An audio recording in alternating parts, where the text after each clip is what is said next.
Guys, we'll get going. It's my supreme pleasure to introduce the Premier. I've been driving by this pipe yard for 10 years. This is so exciting to get it in the ground, so I won't take any more of your time. Premier Jason Kenney.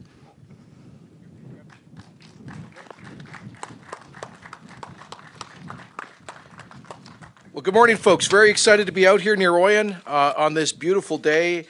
Thank you, Nate, for welcoming me to your beautiful constituency. We had a great night last night around Wayne, down in the Rosebud Valley, and it's great to see that you've had some rain out here in the special areas in the dry country, and to see these fields green and a great future for agriculture. But we're here this morning for an historic announcement, and I'm so excited to be here. Albertans are long overdue for a reason to celebrate. And to say that the Keystone XL project is overdue would be a big understatement. I'm very happy to be here with Richard Pryor, president of Keystone XL at TC Energy, with Gary Zier, vice president of Mitchell's Canada, and with Roger Didichuk, senior vice president of the SICE Resource Group, one of the contractors that will be employed by the KXL project, and I understand he's also the local fire chief. So thank you for your service, Roger. I'd also like to acknowledge, as I just mentioned, Nate Horner, MLA for Drumheller-Stettler, Doug Jones, Mayor of Oyen, great to see you, Your Worship, Noreen Rood, Chief Administrative Officer of the Town of Oyen, and Jordan Christensen, Chair of the Special Areas Board, as well as Jason Walsmith, Chief CAO of the Municipal District of Acadia. And I'd also like to thank our Energy Minister, Sonia Savage, who couldn't be with us here today, for her tireless work in helping to get Alberta to this point. She'll be watching on live stream from Calgary, and I want to thank Sonia for being such an amazing advocate for Alberta's energy industry for so many years. So, ladies and gentlemen, after more than a decade of dogged determination and perseverance, stringent environmental review, collaboration with landowners and lawmakers, and some good old-fashioned blood, sweat, and tears, we are here at long last kicking off construction of the Alberta spread of the Keystone XL Pipeline project. We're finally getting it done. As you can see, I'm standing here about 10 minutes from the town of Oyen in a TC Energy pipe yard. What you can't see in this camera is activity already occurring in this agricultural center near the Alberta-Saskatchewan border. My understanding is that hotels and motels are at near capacity around here and will stay that way until at least April of next year. And the town's population of just over 1,000 is expected to double by mid-August, when the construction workforce here is at its peak. Many of these skilled Alberta tradespeople and workers who are making Oyen their home have been out of work themselves for months. They'll now be collecting paychecks and using some of that to hard-earned pay in local restaurants, desperate for customers and revenue as they begin to reopen following the peak of the COVID pandemic. This, folks, is just one example of what will be happening in communities all along this nearly 2,000-kilometer-long route. From the Hardisty terminal in east central Alberta to Steele City, Nebraska.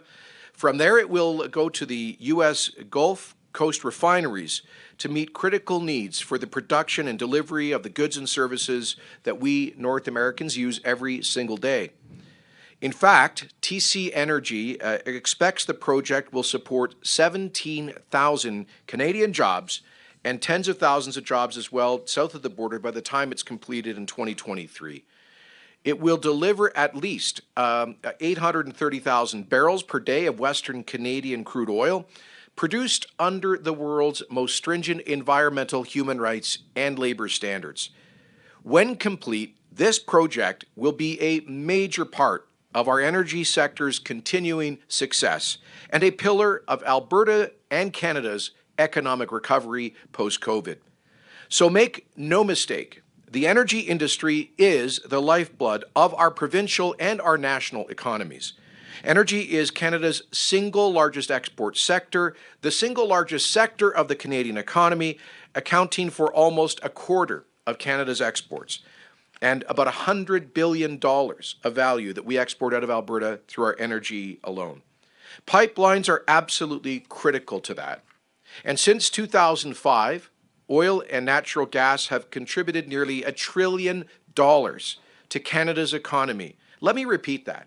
In the last 15 years, oil and gas has contributed nearly $1 trillion to Canada's GDP, with 97% of that energy transported through safe and reliable pipelines. And by the way, I want to remind folks, if we don't transport it through pipelines like this, we're transporting it on rail, much less safely and with a much higher carbon footprint. But these economic statistics, they only tell part of the story. The oil and gas industry is directly responsible for 500,000 jobs for Canadians, helping them to put food on the tables of their families, put a roof over their heads, and clothes on their backs. And the revenue it generates supports the public services that Albertans and Canadians from coast to coast rely on every single day. Earlier this week, I announced Alberta's recovery plan to build, to diversify, and to create jobs. It is bold, it is aggressive, and it's comprehensive. And it will accelerate the diversification of Alberta's economy in industries of the future. It will also ensure that one of those industries of the future is the bedrock sector of our economy, Alberta's highly innovative, high-tech, and increasingly environmentally responsible energy sector. Our oil and gas remains foundational to our economy and to our way of life as Albertans. And as we move through the recovery, post-COVID, as we get through that, the completion of Keystone XL is going to play a central role. Every credible forecast of future world energy consumption sees oil and gas continuing to dominate the supply mix for energy for the next several decades. And average private sector forecasts predict that global oil and gas prices will recover to a WTI benchmark of at least $60 a barrel within the next 12 to 18 months, with many projections for seeing significantly higher prices in 2023. In that environment, our energy sector is set to thrive as long as we can resolve the long-standing challenge of global market access through pipeline construction, through KXL and other projects. That's why this project is so critical and why Alberta's government stepped up to support this project with a $1.5 billion preferred equity stake to be followed next year with a $6 billion loan guarantee as backstop to support TC Energy's continued progress. Overall, the project will contribute approximately $2.5 billion to Canada's economy and will generate more than $7 million in property taxes in the first year of service alone. Over its lifetime, it's estimated the project will generate $30 billion in tax and royalty revenues for current and future generations of Albertans. Let me repeat that. $30 billion in taxes and royalties. If we want to be able to pay for our health care in the future, our infrastructure, our quality of life, we've got to get projects like this done. In the short term, it will pay more immediate dividends starting with right here around Oyen. The project will see about 2,000 construction workers hired in Alberta over the next 2 years, spurring thousands of additional jobs and increased economic activity in associated trades, retail and hospitality services along the construction route. And that route will be about 269 kilometers that will be constructed or commissioned here in the Alberta spread over the next 2-3 years. And this is part of the historic $10 billion Build Alberta program I announced as part of our recovery plan on Monday of this week, the largest ever Alberta provincial investment in infrastructure, larger than any other province, relatively speaking, that we estimate will create at least 50,000 jobs to help people get back to work following the COVID crisis. Now, while this work is important, rest assured that safety is paramount.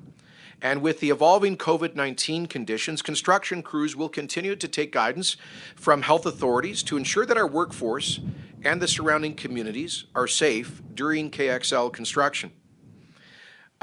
There will be there will be political and legal bumps along the road in the next 2 or 3 years.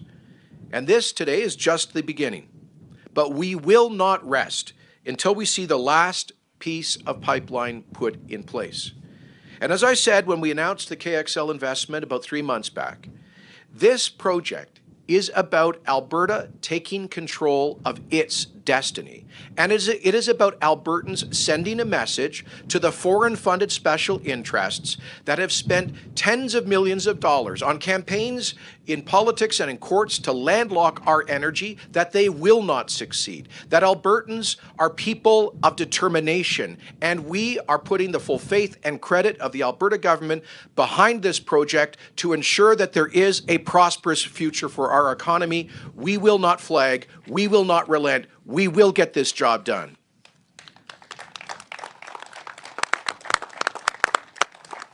We will leave no stone unturned, here or south of the border, to ensure that this project is completed. KXL will strengthen continental energy security and independence, and our American friends south of the border will benefit. Will benefit because no longer will they have to rely on dictator oil from Venezuela to supply the refineries that process heavy crude along the U.S. Gulf. They can replace that with democratic oil from Canada. And no longer will they have to worry about supply shocks and everything else from Saudi Arabia, like we saw during in April during the pandemic, when Russia and OPEC took advantage of the collapse in prices to try to push North America out of energy production. We're not going to let them win that. And that's why we need North American energy independence. That's why we need this project. And that is a point we will make persuasively to Americans south of the border, to whoever Americans elect in this year's election. Shovels are finally hitting the ground on this critical project, getting thousands of Albertans and Canadians back to work right now, while ensuring the future of Alberta and the future of Canada's energy industry. And let me say that today's good news follows on top of yesterday's fantastic news, an historic decision by the Supreme Court of Canada, the highest court in the land, rejecting the last legal effort to block the Trans Mountain expansion between Edmonton and Burnaby, British Columbia, a decision that upheld the unanimous call of the Federal Court of Appeal, which pointed out that 120 of the 129 affected First Nations along the TMX route either support the project actively or are not opposed to it, demonstrating that projects like this can, should, and will be engines to create prosperity, jobs, and a brighter future for First Nations and Indigenous people across Canada and indeed across North America. So this is, in part, reconciliation. That's what's happening, in part, through our Indigenous Opportunities Corporation that seeks to advance Indigenous co-ownership and financial participation in major resource projects. So yesterday, a huge win for Alberta, getting pipelines built with TMX, and today another big win thanks to Alberta's historic investment and partnership with TC Energy. So we definitely have reason to celebrate today. And all of that's on top of the July 1st Canada Day, when we also cut taxes on job creators by another 20% to make Alberta the most attractive place in Canada, if not North America, to start a business, to hire people. And so, boy, as I said at the top, we need some good news, and we're getting some good news. And with that, I want to invite Richard Pryor up to say a few words on behalf of TC Energy. Richard?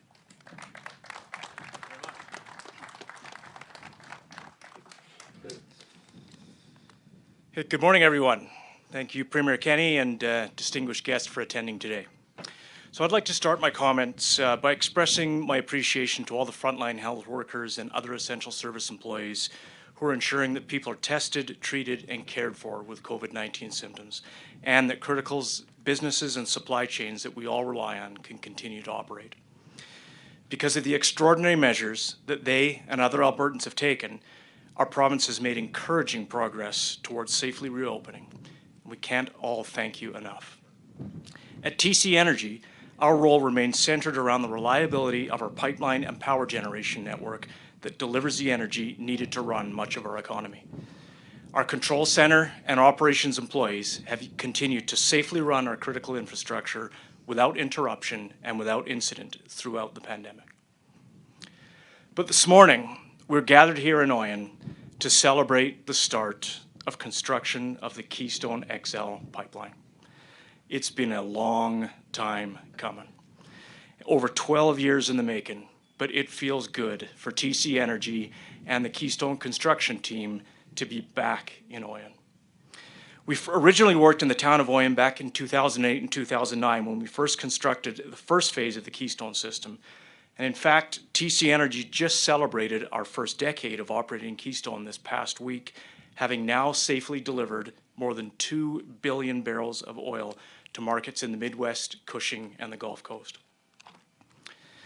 Access to affordable, reliable, and responsibly developed energy is a cornerstone of North American economic prosperity and the high standard of living that we enjoy. Keystone XL plays a critical role in connecting the world's third largest reserve here in Western Canada with the world's largest refining market, the US Gulf Coast. This project will secure a market for our Canadian oil, reducing US reliance on nations that do not share our environmental stewardship and our social values. As Albertans, we cannot overstate the positive impact that construction of Keystone XL will have for the economy of our province, the financial security of Alberta families, and our standard of life. This project will create thousands of jobs, equating to millions in personal income for Alberta workers and their families, and it will also create millions in annual tax revenue for the province and the communities it traverses, such as Oyen. With construction underway, our skilled Alberta trades can take great pride in building this pipeline. It will be constructed by thousands of men and women with trade skills such as welding, heavy equipment operations, truck driving, and laboring. It will also employ workers trained in some of the latest technologies, such as advanced surveys, mechanized welding, and ultrasonic inspection, as well as safety professionals, Indigenous monitors, engineers, and project managers. All of these high-paying jobs will be critical to Alberta's economic recovery as we emerge from the coronavirus pandemic. Earlier this summer, our contractors started construction on 5 pump stations in Alberta, one of them right here in Oyen. And over the next 3 years, we will build and commission nearly 270 kilometers of pipeline across Alberta, added to a total of nearly 2,000 kilometers of new pipeline connecting to Steele City, Nebraska, much of which is engineered, planned, and managed from our offices right here in Alberta. One thing I want to assure everyone of is that as we move forward, we will be guided by our core values, ensuring we keep our workforce and our communities safe. We are working closely with medical experts, Alberta Health Services, our unions, and our contractors to implement COVID-19 best practices and protocols across the footprint of this project. So in closing, I'd like to thank and acknowledge our continued relationship with First Nations, the pipeline craft unions, and our largely Alberta-based contractors and suppliers. And of course, I would like to acknowledge our partnership with the Government of Alberta. So Premier, thank you. We know that you're our partner in delivering this important project for Albertans, creating jobs and a strong economy. I'd now like to introduce Gary Zier, who is Vice President of our pipeline construction contractor, Michaels Canada, to share a few words. Thank you.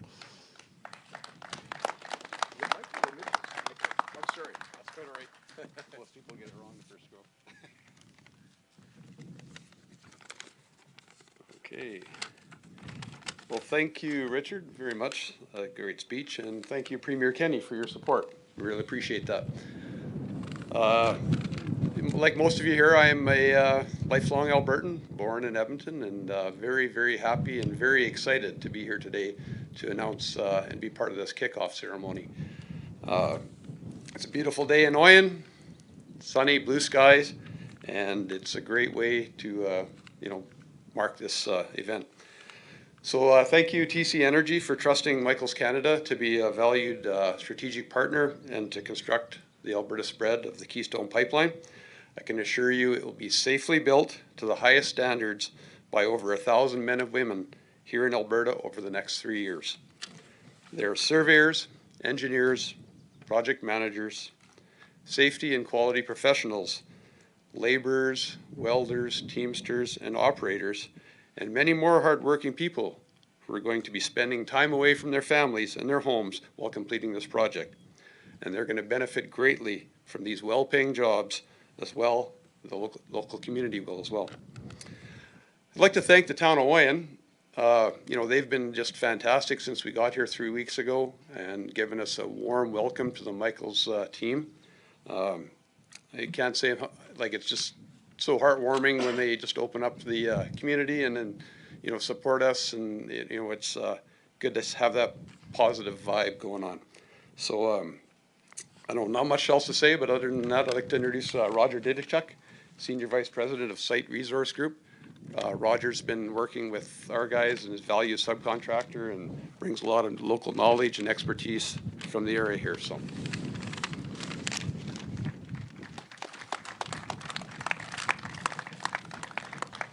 Thanks, Gary. Thanks, Alberta government, and thanks, TC, for this opportunity today. Some of my stuff has already been said, so my list is getting a little bit shorter now. So, Site Resource Group is a local contractor here at the NB of Acadia Valley for over 35 years. We started as a family business and have grown into a North American contractor, and doing what we always have, kept our rural base. Part of our community's commitment is to partner with businesses and communities where we work. Today's event clearly demonstrates Site, TC Energy, and the Government of Alberta's commitment to supporting local and Indigenous businesses and communities, while building infrastructure that is critical to our province and country. We've been very fortunate to be involved in the Keystone XL project. We were involved back in 2010, with this pipe yard here being one of the projects which we constructed. This land was built up on my father-in-law's land back then, and he knew then how important this project was to our community. And we've been eagerly waiting for the kickoff ever since. We are very excited to work with both TC and Michaels Canada on this project. As local businesses, we'd like to thank the Alberta government and TC Energy for moving forward with this important project. Our local economy has been impacted with the current economic crisis in the province. To have Keystone XL in full construction in 2020 and continue into 2021 will boost our local economy and contracting community. In addition, it will allow us contractors to collaborate together to provide a number of services to try to keep the work local. TC Energies and Michael Canada have followed through their long-standing commitment to use local contractors and suppliers. We're seeing the benefits of that as our local workforce is gainfully employed in another months to come. We also like to thank our Aboriginal partners, Ermineskin Cree Nation. We've been working with their community for a number of projects across Alberta over the last number of months. We're very happy to work with them in our own community on Keystone XL. Keystone XL not only benefits the province's economic well-being, it also benefits our municipality and special areas. Construction of the project will create a surge for local businesses such as restaurants, hardware stores, local accommodations, service stations, etc. This boost of the economy feeds our local businesses as residents and visitors to the area shop local. We also want to thank TC Energy for their efforts to donating to our local community. Just recently, they made a very generous donation to the Warren Pierce School in Acadia Valley, where they're going to be using that money to buy some iPads for their students. This will allow the students to learn with up-to-date technology. Those that live in small communities often wear different hats. I'm also the volunteer fire chief for the MD of Acadia Valley. On the protective services side, safety is always our first concern. And right now that includes COVID-19. We want to ensure everybody that TC Energy, Michaels Canada, Royal Camps, and Site Resource Group have all worked together to provide a comprehensive safety plan that will ensure the safety of the community and all the workers. It's everybody's responsibility in this time to take all these new guidelines and procedures seriously, and we all expect everyone to go home safe. I'm very proud to be part of this project. I'm looking forward to working with this new team over the next number of months. I look forward to having this new pipeline family in our community. Thanks very much.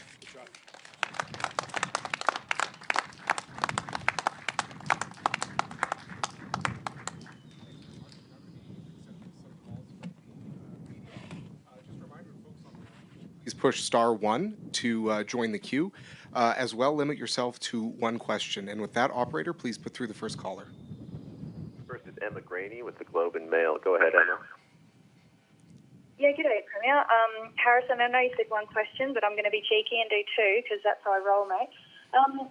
Tony, you said then that Alberta will leave no stone unturned when it comes to getting the pipeline built. I'm just curious what that looks like on the ground in the U.S., particularly with court cases that are obviously ongoing. And just briefly as well, you keep listing the $1.5 billion investment in Keystone XL as a COVID measure, yet these negotiations with TC were going months before COVID or how it was even a thing. So I'm just curious as to why you continue doing that. Thanks. Thanks, Emma. So first of all, when I say no stone unturned, I mean that we will use every tool at our disposal to get this project done. And that involves wherever we can be helpful, supporting TC Energy in responding to efforts to block the project in U.S. courts, working with the federal government to communicate the importance of this to North American energy independence, to decision makers in Washington, to candidates for office, and to people who are elected after November.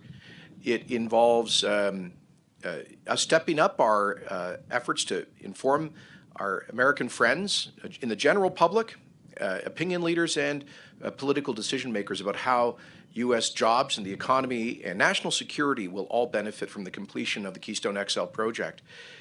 One of the practical ways in which we are doing that is by stepping up our presence in the United States with the recent appointment of former Parliamentary Finance Committee Chair James Rajat to be Alberta's senior representative at our Washington, D.C. office.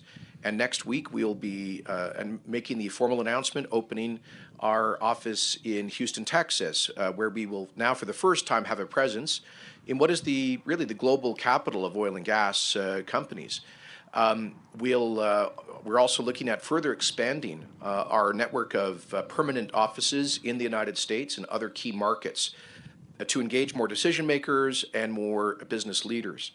But I guess the most important part of this is the investment itself, because if we had not stepped up, we would not have the pipe in the yard here. The work would not be happening. It required the government to step up and de-risk this project with this prudent investment. $1.5 billion preferred equity position, which the province will reflect as a capital investment, as an asset on our balance sheet. It is not an operating expenditure. It is an investment in an asset. So we're supporting this obviously in the financial side. We're supporting it politically. We're supporting it through advocacy and education, and wherever we can be helpful, we'll support it legally as well. In terms of accounting for this as part of our economic recovery plan, as we outlined on Monday, Alberta so far this year is committed to at least a $10 billion capital budget. This includes the $6.9 billion that we committed to in Budget 2021, in addition to the $1.5 billion pipeline build happening here, and an additional $500 million for municipalities, an additional $600 million in provincial strategic projects like the Highway 329 announced yesterday, the Lethbridge Agricultural Exhibition, and many more that we'll be announcing in the next couple of weeks.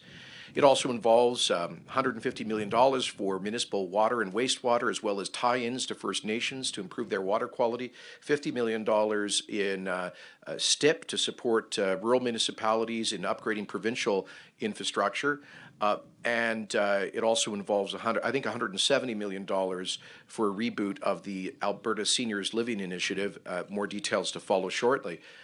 We anticipate there will be additional capital commitments by Alberta's government this year. So I guess I would say this, that we're looking at most of that spending, that $10 billion, including this 1.5, will be happening post-COVID. So you're right. Yeah, we did plan for this before, and we were in an economic trough for the last 5 years. So one of the reasons we maintained very high levels of capital spending was to try to get people back to work in that context. Then we got whacked by COVID, the oil price crash, the global economic recession, and then we've increased the infrastructure spending commitment by 40%. So I see this as all part of one big package to do what we can to get people back to work. Thanks, Premier. Operator, can you please put through the next call? Next is Tara Weber with BNN. Go ahead, Tara. Hello, Premier. I'm just wondering, on the back of Emma's comment, we know that U.S. presidential hopeful Joe Biden has promised to cancel the permit if he's elected. How do you hope to navigate that, and how concerned are you? Well, we will be reaching out, as we already have. We'll reach out to members of his party, many of whom support the project, to labor unions who are close connections to his party and to his campaign. We would like to thank the Building Trades Union, the AFL-CIO, LIUNA, the steel workers and others for their strong support for this project. And I know that they will be partners with us in communicating to Mr. Biden's campaign, and should he be elected, his transition team, the importance of this project to create jobs, and it's also underscore the importance for North American energy independence and American national security. So part of what we are doing here with this project is to create facts on the ground. And if there is a change of administration next January, there will have been very substantial progress on this project in 3 U.S. states, across the Canada-U.S. border, as well as north of the border. We also look forward to the support of the Government of Canada in reminding all of our friends in the United States that the Canada-U.S. trade relationship is the most important bilateral trade relationship in the history of the United States, and that Canada's largest export to the United States is oil, passing through pipelines, and that it would be a terrible blow to this important strategic friendship, this trading relationship, and this alliance for any U.S. administration to cancel a project in which billions of dollars have already been invested. So I think we have a very strong case to make. Polls continue to reflect that a majority of Americans support the project, and so we'll continue to make that case. But there's no doubt that there will be bumps along the road in the months to come. But let me just put it this way. We were not prepared to sit here passively having other people in other countries or the foreign-funded campaign of special interests seeking to landlock our energy. We weren't going to sit there passively and let them impose things on us. We are taking the initiative. This is about leadership. And you can't do that without taking risks. So we have taken a conscious risk to get construction started, to create facts on the ground, and we look forward to working with the many key leaders in the United States who support that. Thank you. Operator, can you please put through the next caller? Next is Robert Tuttle with Bloomberg News. Go ahead, Robert. Thank you. Just answered my question. I have no further. Thank you. That was easy. All right, next is Tony Seskus with CBC. Go ahead, Tony. Yes, hi, Premier. I'm wondering if I could get your thoughts on news that Irving Oil is I guess, purchased some oil from Cenovus and is shipping that oil through the Panama Canal. Any thoughts on that?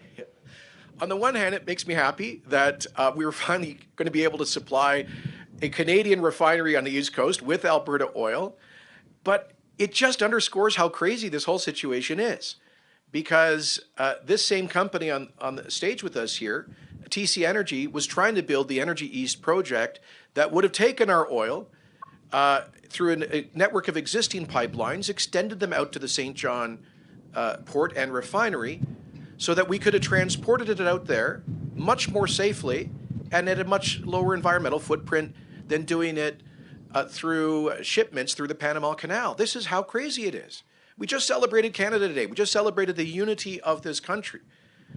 And it just defies belief that we can't unite the country right now, apparently, with infrastructure to share Western energy with Eastern production and markets. I want to thank Irving Oil. I've been out there, I've visited the refinery, and My friend, New Brunswick Premier Blaine Higgs, was an executive at Irving Oil for 30 years. So he understands the industry extremely well. I want to thank Irving for having made a deliberate decision to increase its use of Canadian crude and thereby reduce, at least somewhat, its imports of OPEC crude. And I think that's an important expression of confidence in Canada.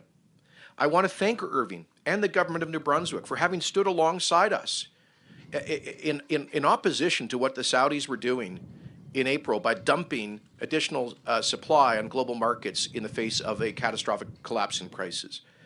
So I think this is an important expression of national unity. It will benefit Canadians in both the East and the West, but it underscores why we need that national pipeline infrastructure. We have not given up on that. I also want to thank my premiers, my premier colleagues from coast to coast, who have expressed support for national energy and resource corridors, including oil and gas pipelines. We obviously continue to have a difference of opinion with Quebec on that, and we would just renew the call for the federal government to indicate its willingness to consider a renewed proposal for a west-east pipeline to achieve the dream of Canadian energy independence, create jobs here, and reduce foreign oil imports to Eastern Canada. Thank you. We have time for about 2 or 3 more calls. Operator, can you please put through the next caller? Next is Safe Kaiser with 660 News. Go ahead, Safe. Morning, Premier. 2 questions for you. Firstly, are there any specific roadblocks you expect in the future of KXL? What are you planning to do about them? And secondly, you invoked the Blackfoot and working with them as well as other First Nations and Indigenous people in your reaction to TMX yesterday. You spoke not only of reconciliation, but reconciliation. Yet when those same First Nations called on you to fire your speechwriter when he called residential schools a bogus genocide story, you ignored them. What kind of message do you feel that sends? No, I never ignore our First Nations. I always listen respectfully, and I have a very good relationship with Chief Greer of the Piikani, Chief Fox of the Blood, the Kainai, as well as Chief Crowfoot of the Siksika, and I'm very pleased to work with all of them and their communities on advancing economic opportunity. We signed an historic protocol agreement with those Blackfoot nations about a year ago down at Blackfoot Crossing. Been working on repatriating some of the regalia of Chief Crowfoot back to Blackfoot Crossing, and many other important projects. I look forward to continuing to do that. As I said, I speak for the government of Alberta, and I have very clearly, as recently as 2 weeks ago, affirmed the racist and unjust nature of the Indigenous residential school system. In terms of what we're going to do on KXL, let me say again that we are expanding our presence in the United States. We've appointed a senior representative in Washington, former Parliamentary Finance Committee Chair James Rajat, and we will be opening an office in Houston to be led by a prominent and accomplished Albertan in the days to come. To expand our message, we are working closely with the Government of Canada to indicate to American political leaders on both sides of the partisan aisle and at both the federal and state levels that this project, KXL, will not only create thousands of jobs in the U.S., billions of dollars of revenue, but it will also strengthen their energy independence and their national security. So we are closely monitoring developments in U.S. courts. There are multiple complex challenges at different stages. Where possible and where we think it's helpful, we will file amicus curiae briefs to support TC Energy. And my trip down to Washington last February was in part in anticipation of this project of this day, where I met with the U.S. Secretary of Energy, Secretary of the Interior, other senior members of the administration, several U.S. governors, senators, and congressmen and women to underscore the importance of this project. And as soon as we can get back on the road post-COVID, I'll be back down there in Washington. I also want to thank, by the way, Governor Steve Bullock from Montana, just south of us, a Democrat, who was running for president earlier this year, for his strong support for this project. Governor Bullock and his administration were very helpful in facilitating the initial steps of construction on the Montana spread in the last couple of months within the context of COVID public health measures. So we have a lot of really constructive relationships on both sides of the aisle in the United States, and we'll continue to develop those. All right. Thank you. Operator, can you please put through the next question? Next is Charlotte Dumoulin with Radio Canada. Go ahead, Charlotte. Bonjour, Monsieur Kenney. Concernant les obstacles peut-être à venir aux États-Unis, on sait que le candidat Joe Biden est opposé au projet. Quelles sont vos démarches pour justement que le projet avance et qu'il n'y ait pas de blocage finalement? Oui.